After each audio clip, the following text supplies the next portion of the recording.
Alright, well, I guess I'll start you off with what this is. Personally, I've been getting a lot of news fatigue from the coronavirus, and in general, you look at one article, you look at another article, they're completely different. You don't know which one's true and which one's fake news. so I decided to be the guy who can figure it out. Basically, no one has time to go out and find sources or verify sources, but I have the time. I'm unemployed. I've been laid off because of so I have the time to do that. So that brings us to this. I'm calling it pint-sized news. That might change, but for now, let's get into episode 1.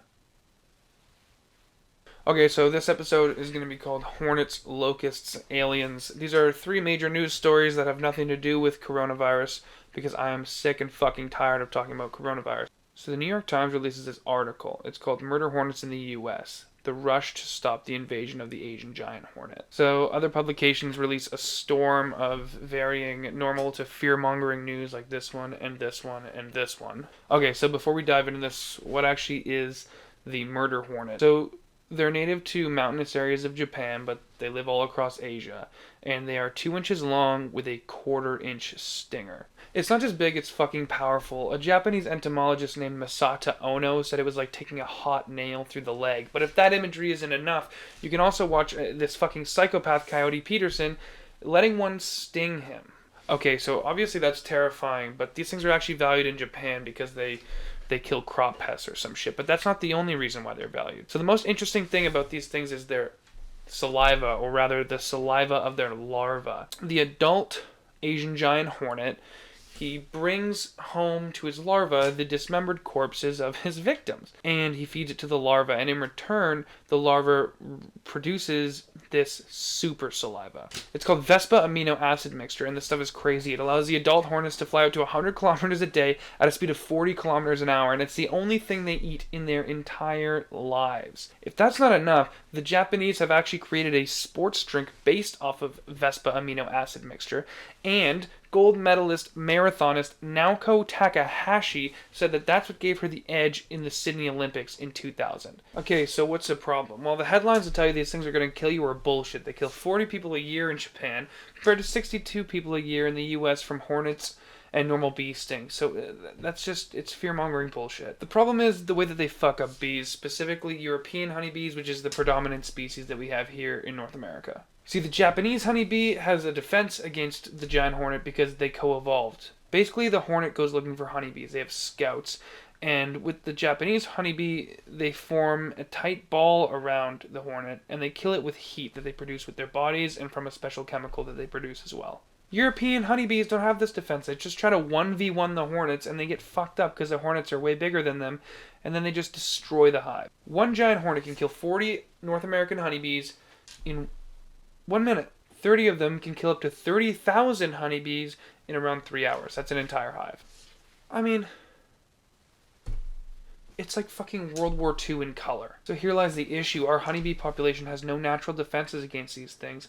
And when the honeybee population goes away, that's bad. Not because of like the happening, but because plants go unpollinated, animals go unfed, and then we go unfed. So what happened? Why are we all afraid of this insect from Japan? Well, back in November, there were some massive hornets found dead near Nanaimo, BC, and they were later found out to be murder hornets. This would be the first sighting of this species in North America. Cue entomologist panic. By December, a beekeeper in Blaine, Washington, just over the border in the US, he found his entire colony of honeybees decimated, decapitated, fucked up, the whole thing. But the scary thing is that the hornets found in Blaine and the hornets found in Nanaimo seem to be too far apart to be part of the same colony, and that was confirmed by genetic testing in Japan. But the urgency of these articles are hilarious. An assistant professor of biology at Carleton University named Heath Macmillan said that we don't need to worry about this right now, but we need to keep an eye on it in the long run.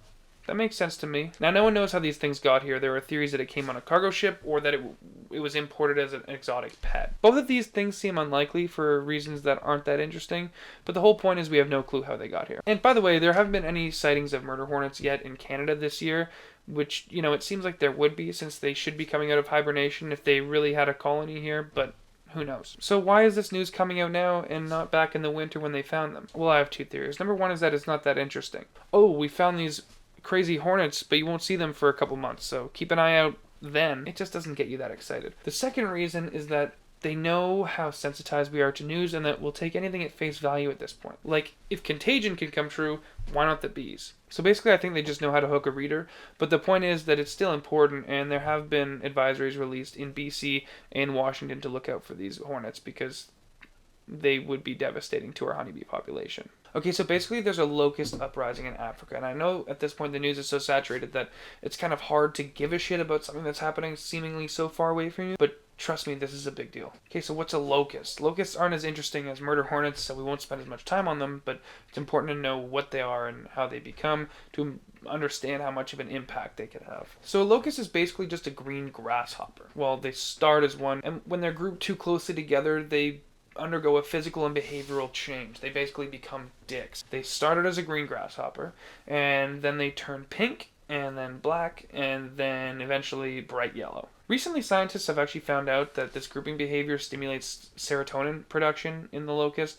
That's the chemical that regulates mood in humans and allows me to not be able to sleep at all every single night.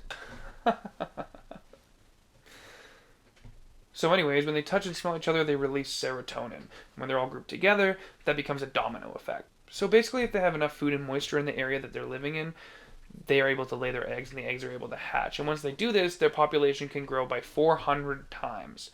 You can imagine that after a few cycles of this, you have quite a problem. Obviously, these swarms can decimate food security in the regions that they're in. So actually, this has happened before pretty recently. In 2004, there was a swarm surge in East Africa, and it was pretty devastating. So one swarm in Morocco was actually 230 kilometers wide. It was 150 meters deep, and it contained 69 billion locusts. National teams from 20 countries treated 130,000 square kilometers of land and air. By the way, in that area, you can fit 2,203 Manhattans. And it costs around $400 million US. The harvest losses were estimated at $2.5 billion US. And a continent-wide food shortage was narrowly avoided due to strict food control measures, as well as it was a very bountiful harvest regardless of the locusts. So it's happened before, there's a precedent, so everything's going to be alright. Right? Well, probably not.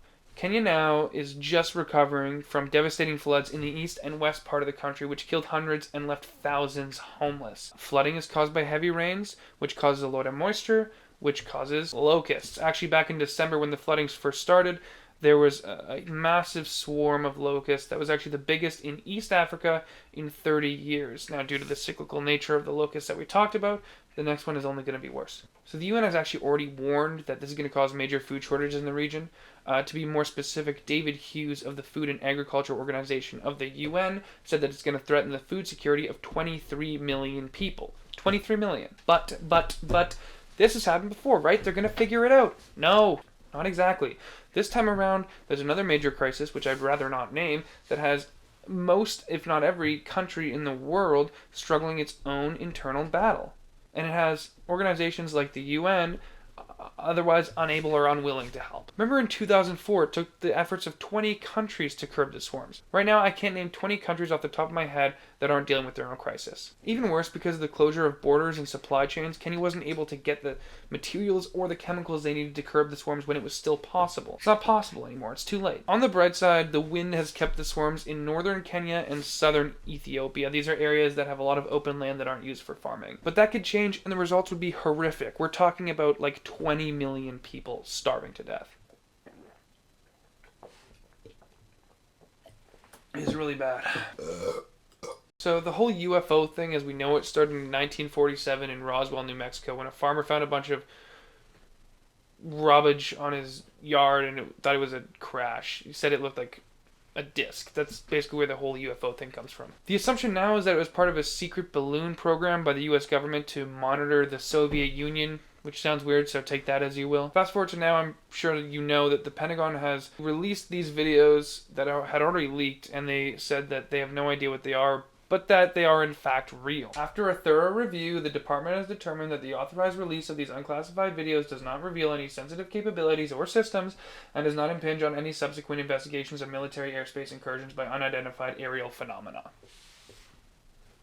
So these videos are from 2004 and 2015, and they were leaked in 2007 and 2017, respectively. It was leaked by the New York Times, and of all people, Tom DeLonge, his alien organization, the lead singer of Blink-182. And by the way, his organization has actually inked a deal with the US government to investigate far future tech. This is 100% real. You can look it up right now. Where are you?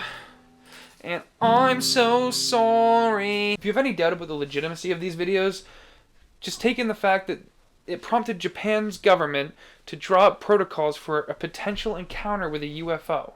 Okay, so what's in the videos? There are 3 videos that the Pentagon posted, and you can find it on their documents website. They are FLIR, Gimbal, and Go Fast. FLIR shows a video with no audio and an object you can't really make out. Go Fast shows a military camera locking onto an object that's ripping across the ocean, and you can actually hear the fighter pilots saying, like, what is that thing? They have no idea.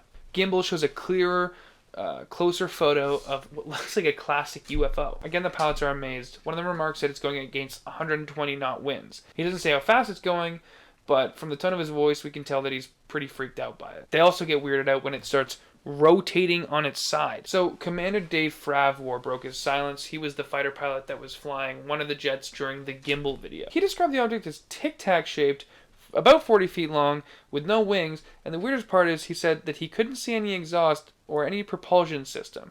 He also said it was going at speeds that were far beyond supersonic. Obviously, there's been a lot of theories floating around as to what this thing is. I couldn't find any that were actually interesting, except for one that was posted by Market Watch. So basically, one of the weirdest things about this is that if that object was being piloted by a human, they would be ripped apart by the G-force. It's just not possible. However, in 2016, the U.S. Navy submitted a patent for an aircraft where the outer shell would be turned into a cavernous space filled with gas that would be vibrated by microwave emitters. I have no fucking idea what that means, but the idea is that it would allow someone to survive in a craft going at those speeds. How fast exactly? Well, the object that Dave Fravor saw, according to him, was going faster than any object that we as humans have access to now or ever have. So he saw the object, and he maneuvered towards it. By the time he got there, it was gone. This took seconds. So right after this, he was headed to a rendezvous point. It was 60 miles away. But he got radioed, and he was told that there was this object at the rendezvous point that he had to check out. This was like seconds later. So Popular Mechanics ran the numbers on this, and they found out that to go from his location to the rendezvous point in that short amount of time, the object would have to be going 68,000 kilometers an hour. That's Mach 55. The fastest aircraft that we've ever built goes Mach 6.7. And by the way, at Mach 55, you could fly around the world in little over a half hour. It's insane. So even if this was just a test run of this aircraft designed by the U.S. military, I think that's pretty cool, and if it's aliens, that's pretty cool too. Okay, so I really wish that I could believe that this was aliens visiting us, but there's not enough evidence to conclude that. There are efforts out there to find other life forms. There's one called the Search for Extraterrestrial Intelligence Program, or SETI, and it's using radioactive waves to see if there's any aliens or whatever out there that have been sending us waves back in order to try to communicate, which they say would be the easiest way for them to do it. But you have to think about how realistic this all is. So take astrophysicist Katie Mack. She says that the most likely way to find aliens is on exoplanets. These are planets that orbit stars that aren't in our solar system. Considering the star that is closest to our sun is about 4 light years away from us, the idea of an alien race coming into Earth and like sightseeing and then dipping, it seems pretty unlikely to me. At the end of the day, the choice is yours. If you want to believe that this was some sort of test by the U.S. Navy on some crazy ship that the U.S. is inventing to kill more women and children in innocent countries, then that's fine. It's probably true. But if you want to believe that it's aliens, it's equally as likely. We have no fucking idea what this is. So either way, be happy about it. Anyways, that was, I did my best. I don't think it was... We're doing our best over here. That's the first one. I hope you liked it, and maybe I'll make another one. Cool. I'd be like, whoa, all these bitches sniffing on my snow. Whoa, she said my soul darker than a crow.